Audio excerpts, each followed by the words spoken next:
Pierre Niney est un excellent acteur. Le gars peut agacer, machin. Je suis pas fan forcément du personnage, de ce qu'on voit dans les interviews et compagnie, mais je vois vraiment pas de meilleur acteur que lui aujourd'hui dans le cinéma français. Voilà.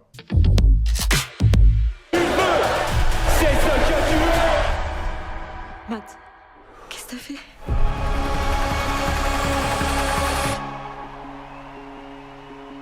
Phage. Gourou, le 7e film événement de Yann Gozlan, produit par Pierre Niney, avec Pierre Niney, sur une idée de Pierre Niney, le film de Pierre Niney. Oui, donc comme tu le disais, 3e collaboration entre Gozlan et Pierre Niney. Film qui a été assez attendu en début d'année, très forte promo, une coproduction américano-française. La recette idéale pour avoir un film dont tout le monde parle en ce début d'année. Une promo assez forte, Pierre Niney qui en parle, qui va sur les plateaux, qui va sur YouTube, après le gros succès pour Pierre Niney, bien sûr, Monte Cristo en 2024, mais pour le duo, donc Pierre Niney, Yann Gozlan, Boîte Noire fin 2021, qui avait été un très bon succès, je crois qu'on était près de 2 millions d'entrées, si je ne me trompe pas, et donc qui revient avec Gourou, une idée de Pierre Niney. On est toujours un peu sur un thème thriller, un peu paranoïaque, même si là, le sujet est original, il faut quand même le reconnaître. C'est vrai, c'est une des premières fois en France où on parle de ce sujet-là, du coaching personnel, de l'influence du coaching personnel sur la vie des gens. Il était temps, parce que c'est un sujet qui est très d'actualité aujourd'hui. Absolument. Et j'étais très curieux d'aller voir ce film pour découvrir un peu le traitement qu'on l'aurait fait à la française. Pareil, j'y suis allé avec enthousiasme pour être honnête, donc on va en parler aujourd'hui bien sûr. Mais avant toute chose, si vous avez cliqué sur cette vidéo, merci. N'hésitez pas à nous donner un petit like et à commenter surtout pour commencer une conversation avec nous. Si jamais bien sûr vous aimez ce qu'on fait ici avec Cinéphage, n'hésitez pas à vous abonner pour nous soutenir, ça nous aide beaucoup.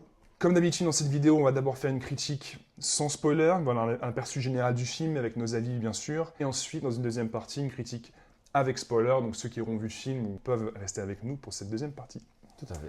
Donc oui, si on est un petit peu, mauvaise langue et un peu cynique, on va se dire que c'est quand même un film à la gloire de Pierre Niney, c'est un peu le cas, c'est vrai, mais il est quand même entouré de solides acteurs. Marion Barbeau, dans le rôle de sa copine dans le film, Adèle.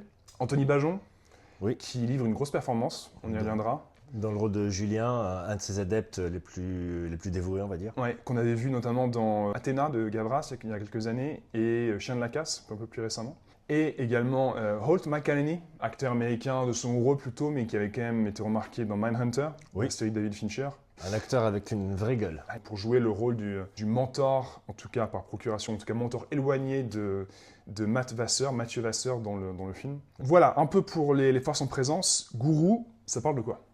Donc, Gourou, ça parle de l'histoire de Matt, joué par Pierre Niney donc, qui est coach personnel, qui gère vraiment sa boîte comme une start-up, très inspiré du modèle américain du coaching personnel, avec des conférences gigantesques à taille réelle, avec du son à fond, où il parle fort, où il emporte un peu les gens, il les met limite en transe par moment.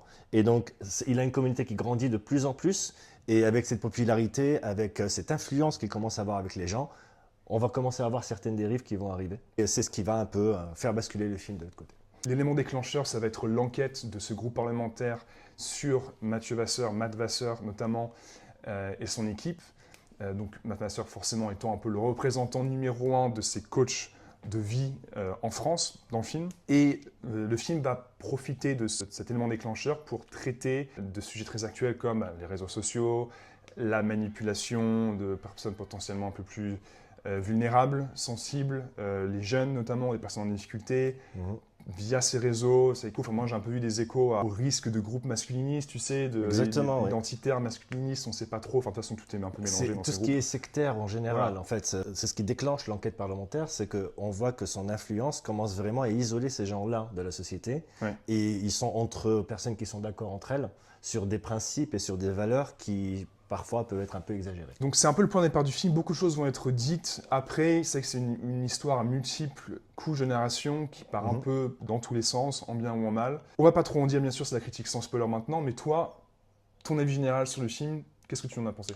Je trouvais intéressant le fait de traiter ce sujet-là. Et c'est important de le faire parce que là, l'angle est pris, c'est celui du coach personnel, mais ça peut être appliqué à toute figure d'autorité ou figure d'influence qui peut exister dans la société. C'est pas uniquement pour le coaching personnel et le schéma est quasiment le même en fait. Donc le fait de montrer que le charisme vient avec la mise en scène, que le fait de pouvoir jouer un peu sur les attentes et sur les faiblesses des autres, ça peut faire gagner de l'influence, ça peut faire gagner du pouvoir. J'ai trouvé que le thème était très bien choisi Ouais. et essentiel à aborder aujourd'hui dans le débat social général. Après, sur la réalisation, c'était vraiment le film de Pierre Ninet, quoi. Il est dans toutes les scènes. Il a des scènes fortes quand il fait son audition. On sent qu'il est un peu tout nu, qu'il perd un peu ses moyens. Ouais. Vers la fin aussi, où on comprend en fait qu'il a besoin des autres pour exister lui-même.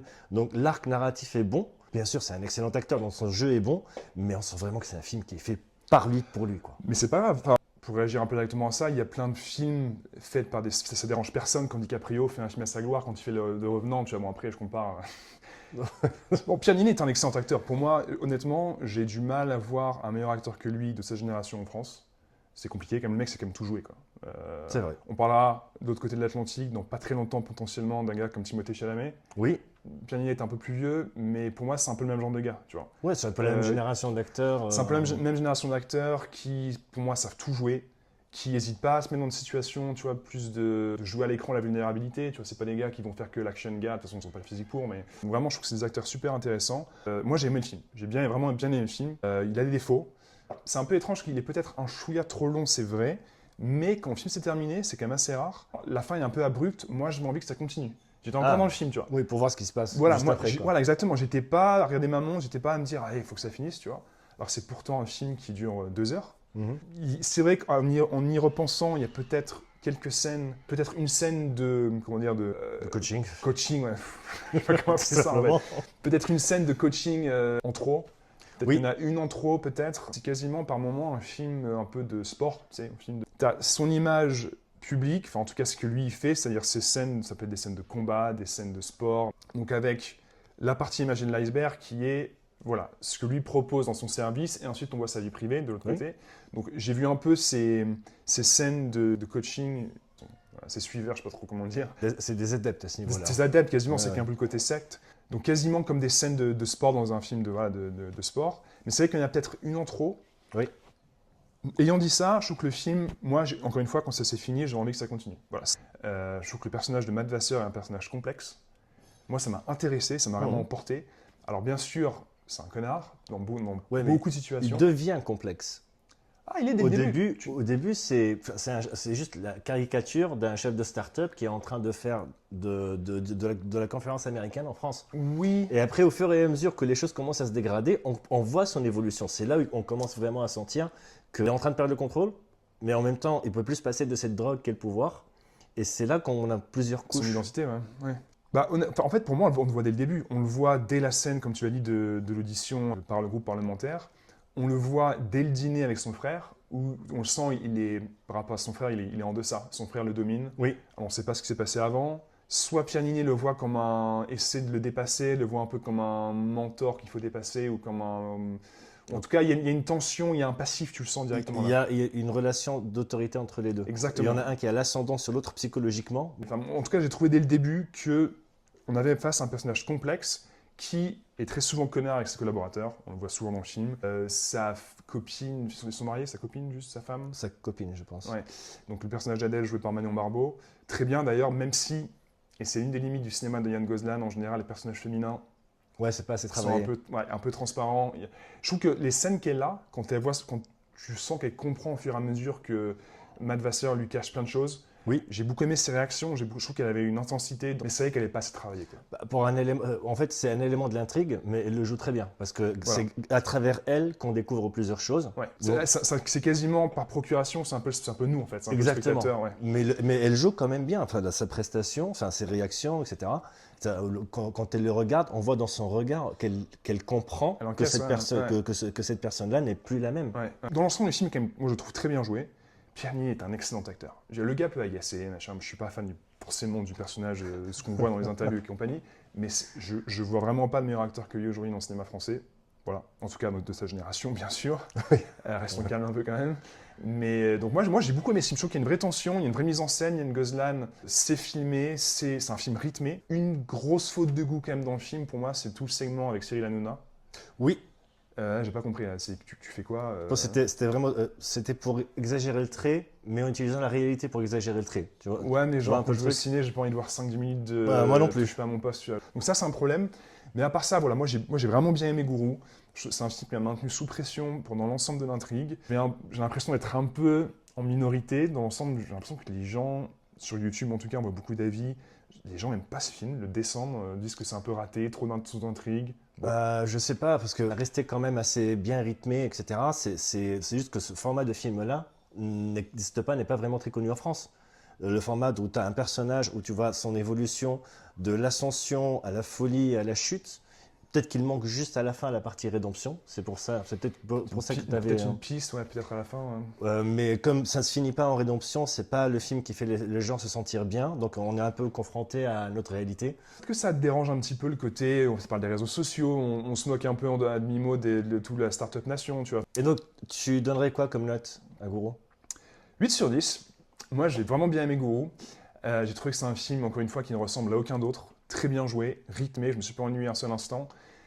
C'est potentiellement un film qui va pas trop supporter les revisionnages, peut-être, parce que c'est vrai que ça marche un peu quand même par effet de choc. C'est vraiment un film qui est mené par l'intrigue, Oui. qui est mené par ce portrait principalement donc, du personnage de Pierre Ninet. Il y a des moments chocs dans le film, donc il y a un peu ce côté-là. Mais pour un premier visionnage, moi j'ai beaucoup aimé, je suis sorti enthousiaste, donc ouais, 8 sur 10. Moi, je suis moins enthousiaste que toi, je mettrais un 6. Ok. Parce que même si le sujet est super intéressant, c'est un sujet profond de société Ouais. dont il est important de parler, etc. Sur la réalisation, j'ai trouvé que c'était un peu trop... ça aurait été une création originale Canal+, en mode mini-série. Mhm. Génial. On aurait pu avoir soit 3 épisodes d'1 heure, où on travaillait plus les personnages secondaires, etc., pour avoir vraiment toute l'image et jusqu'au bout et un arc de rédemption à la fin, ça aurait été parfait. Mais là, sur 2 heures, il n'y en a juste pas assez. Il y a des moments où c'est un peu plus faible, où on ne comprend pas un peu les tenants et aboutissants. Je trouve que c'est un peu dommage. Ok, d'accord, ça marche. Dites-nous vous aussi ce que vous avez pensé de Gourou, si vous avez vu ce film qui a quand même un bon petit succès pour l'instant. On est déjà à 1 million et quelques d'entrées, 1 million 200 000 il me semble. Film qui dans l'ensemble divise, donc n'hésitez pas à nous dire en commentaire ce que vous en avez pensé. Et maintenant pour une petite partie spoiler, toi du coup qu'est-ce qui t'a manqué dans le film pour que ça soit un 7, 8 sur 10, 9 sur 10 potentiellement? Quels sont les éléments de l'intrigue que tu as trouvé soit superflus ou soit qui manquaient? Non, en fait, ça a toute sa relation avec le personnage de Conrad. Son gourou à lui, son modèle à distance américain. C'est une inspiration, quoi. Voilà. C'est le modèle qu'il veut suivre. Ouais. C'est pas trop le personnage, mais il veut vraiment calquer son modèle pour imiter sa réussite. Et Peter Conrad qui, donc, vers le deuxième tiers du film, ça va être aussi l'un des gros enjeux. Exactement. C'est-à-dire que alors on enquête sur lui et que ça le met vraiment dans une situation hyper délicate, de l'autre côté, il se fait inviter par Peter Conrad, parce qu'il a gagné un concours pour aller à Las Vegas faire le show avec lui en tant qu'invité de son show à lui. Exactement. Donc le personnage de Holt McCallany. Et donc ces deux éléments mis face à face vont le mettre dans une situation super instable et ça va le mettre sous pression. En fait. Exactement. Et on se rend compte qu'il y a un effet miroir. En fait, le personnage de Matt, il est au milieu. Il y a d'un côté là où il veut arriver avec son mentor, avec Conrad, et de l'autre côté, il y a ses adeptes qui veulent devenir comme lui. Donc c'est là où il commence un peu à se rendre compte que c'est le middleman. Conrad peut le remplacer juste comme ça, c'est un concours, il peut en avoir un autre. Et ce côté fuite vers l'avant, genre je veux tomber de ce côté-là, mais en même temps, je suis en train d'aliéner mon audience, ce n'est pas assez travaillé. Ce côté manipulation, il existe dans le film, mais le côté manichéen un peu moins. Et là, on aurait gagné à le voir un peu plus. Tu vois, comment dire, cette dualité un peu dans le film que j'ai trouvé super intéressante, c'est-à-dire que le gars est un gourou pour ses adeptes, mais de l'autre côté, quand il se tourne vers donc, les USA, vers Conrad, vers son modèle à lui, tout d'un coup, il passe, tu vois, d'une scène à l'autre, de gourou surpuissant, donc de mec alpha, de chef de meute, etc., à un coup petit garçon qui veut faire comme les grands, qui est dans la cour des grands et qui tout d'un coup se ressent tout petit. Et c'est vraiment ça que j'ai trouvé intéressant et qu'on devine dès les premières scènes, donc quand on l'entend dans le groupe parlementaire et quand on a la scène du dîner avec son frère, on se rend compte que ce gars qui a l'air super avec ses petits calls dans sa start-up ou quasiment, avec ses suiveurs, Matt Vasseur, le modèle de vie, le modèle de réussite, en fait on se rend compte que ces bases psychologiques, elles sont super friables. Oui. Et moi, j'ai trouvé ça super intéressant. Je trouve que c'est vraiment tout l'intérêt du film, en fait, qui est finalement un portrait de ce gars-là. Moi, personnellement, m'a interpellé, m'a intéressé. Le personnage public de Matt, c'est quelqu'un, si tout n'est pas scripté, s'il n'a pas de contrôle de la narration, il devient plus rien. On Ouais. le voit pendant l'audition, quand il essaye de fuir un peu Il les essaie questions. de s'échapper. Ouais. Voilà, et parce qu'il n'est pas à l'aise, il n'est pas confortable, juste parce qu'il ne contrôle plus la narration de ce qu'il y a autour de lui. Il est mis à nu, et cette partie-là, toutes ces parties où il est mis à nu, je pense que c'est un peu expédié. On aurait gagné à comprendre un peu plus comment est-ce qu'il pourrait s'en sortir. Sa dérive dans la folie arrive assez rapidement aussi. Moi, je trouvais qu'il y avait une vraie progression. Et donc, le côté parano, j'ai bien aimé à la fin. Alors, c'est du Yann Gozlan dans le texte, bien sûr. Mais j'ai trouvé ça intéressant. Peut-être un mot sur quand même des seconds rôles très forts. Déjà, la scène d'intro, qui est une claque. C'est vrai. Comment commence Ça commence fort. Moi, j'ai trouvé ça super fort. Donc, première scène de conférence, première scène de coaching, d'entre guillemets, de masse, où donc, se concentrer sur le personnage joué par Anthony Bajon. Oui, Julien. Super performance d'ailleurs de Anthony Bajon, vraiment, à part Pierre Ninet, c'est peut-être la performance du film. Et donc, quand il va aller s'approcher de lui en particulier, qu'il va aller lui poser toutes ces questions hyper personnelles, le personnage de Vasseur va lui faire dire devant tout le monde qu'il a été violé par son père quand il était petit. Là, tu te prends ça, tu vois. Alors déjà, t'accuses ce choc-là, donc toi, c'est là. Wow. En plus, c'est super bien joué. Et ensuite, dans cette même scène, dans les 2, 3, 5 minutes qui suivent, t'as une sorte d'embrassade de foule, de masse, où tout le monde dit on est avec toi, etc. Donc, ce qui est totalement, bien sûr, c'est de la manipulation. C'est de la manipulation extrême et extrêmement dangereuse. C'est aussi de ça dont parle le film. Et après, t'as le titre du film qui arrive, Gourou. Moi, cette scène, personnellement, ça m'a scotché et j'étais dans le film dès le début. Quoi. Parce qu'elle plante le décor tout de suite. Au lieu de le dire, on montre. Ouais. C'est là aussi la patte d'un bon réalisateur. C'est au lieu d'avoir l'exposition pour expliquer, machin, non. On nous montre carrément la scène. Et après, le titre prend tout son poids quand il apparaît. Ouais. Parce que le cadre est installé. On a vu en live une vraie manipulation. Et on comprend déjà. On comprend déjà comment le film va se passer en fait. Du coup, on aura toujours pendant le reste du film cette première scène d'intro en tête, et donc la scène suivante où on retrouve le personnage de Julien, il est complètement changé, métamorphosé. On sent qu'il est devenu un adepte suiveur, une nouveau look, une nouvelle façon de parler, etc. Mais au fur et à mesure que le personnage de Vasseur va lui chanceler, Vasseur va rejeter de plus en plus ce personnage de Julien, ce qui va mener à un point de rupture, une scène quand même assez forte. Vasseur va chez Julien pour s'excuser un peu de l'avoir traité comme une merde dans un moment précédent, où il avait demandé de retirer une vidéo en ligne qui lui faisait de la mauvaise publicité. Et donc dans cette scène où Julien, il a atteint le point de non-retour, il va le menacer d'abord, le personnage de Vasseur, avec une carabine, un fusil, avant de se suicider. Moi j'ai trouvé ça, je trouvais que cette scène est très forte. J'ai entendu que des gens aimaient pas le traitement de cette intrigue après cette scène, et du coup on oublie un peu. C'est vrai. L'impact aurait dû être beaucoup plus grand. Ouais. Quand on voit quelque chose se passer comme ça, surtout à cette étape où Matt, de l'évolution de Matt, voir quelque chose comme ça aurait dû avoir beaucoup plus d'impact sur la suite. En fait, moi j'ai vu ça comme, de temps en temps, le film te donne des pistes, un peu dans tous les sens. T'as son chauffeur slash collaborateur Rudy qui finit par le menacer sur la fin. T'as un sous-intrigue avec Julien qui est de plus en plus au bord du gouffre. Tu as bien sûr toujours en toile de fond le groupe parlementaire qui l'ausculte ou l'audite ou l'enquête sur lui. Alors c'est vrai qu'elles ne sont pas super approfondies, mais ça donne plein d'éléments sur la situation de ce mec qui au final va péter les plombs. Ouais.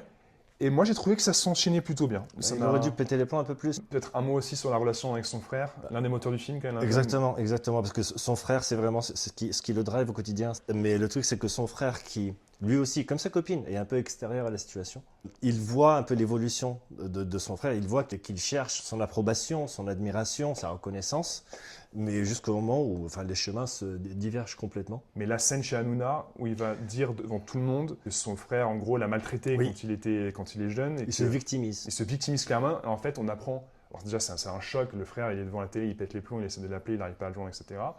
Adèle, sa copine de l'autre côté, n'arrive pas à croire ce qu'elle entend. Et on apprend par la suite qu'en fait, c'est n'importe quoi. Non. C'est juste des grosses conneries. C'est du storytelling, comme on dit. Exactement. C'est là où on voit qu'il a basculé de l'autre côté, parce que maintenant, il se sert de son pouvoir de manipulation pour se victimiser, pour regagner de la sympathie auprès de son audience, parce qu'il était déjà en train de dériver et a commencé un peu à voir que potentiellement, il allait tout perdre. Moi, encore une fois, c'est là que j'ai trouvé le film très intéressant, que le personnage est assez complexe, que d'un côté, le gars fait ça, il manipule complètement son audience, sa communauté, sa copine, ses proches, mais de l'autre côté, tu le sens qu'il est extrêmement friable. Est-ce que j'ai apprécié ce personnage. Est-ce que je l'ai bien, est-ce que je me suis senti proche de lui? Non. Mais finalement, c'est un personnage d'anti-héros.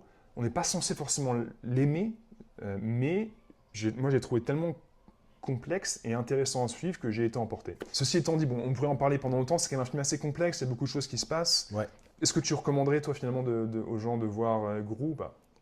Oui, parce que le sujet est important. Donc, il faut le voir avec un esprit ouvert, en essayant de voir un peu les parallèles qui sont construits par ce film-là, sur les dérives du pouvoir, du contrôle, etc. Parce que la religion ultime reste le contrôle. Donc, à voir, même si je pense qu'on aurait pu en faire quelque chose de beaucoup plus fourni. Donc semi-raté, mais quand même un film à voir. Ah, à voir, oui. C'est un film comme on en voit peu dans le cinéma, déjà peu tout court, mais encore plus dans le cinéma français. Donc C'est j'ai vrai. trouvé que c'était une production super intéressante. Mais vous aussi, si vous avez vu le film, dites-nous ce que vous en pensez en commentaire. N'hésitez pas à partager vos avis, à mettre un petit pouce en l'air et à vous abonner si vous avez envie de nous voir parler de plus de cinéma, de tout type de cinéma. Sachant qu'en général, on sort une vidéo ou deux par semaine. On a lancé un peu un nouveau format, donc c'est soit le mercredi, soit le dimanche. Et nous, on va se dire à une prochaine fois pour une prochaine vidéo. Avec grand plaisir. Super. À la prochaine. À la Ciao. prochaine.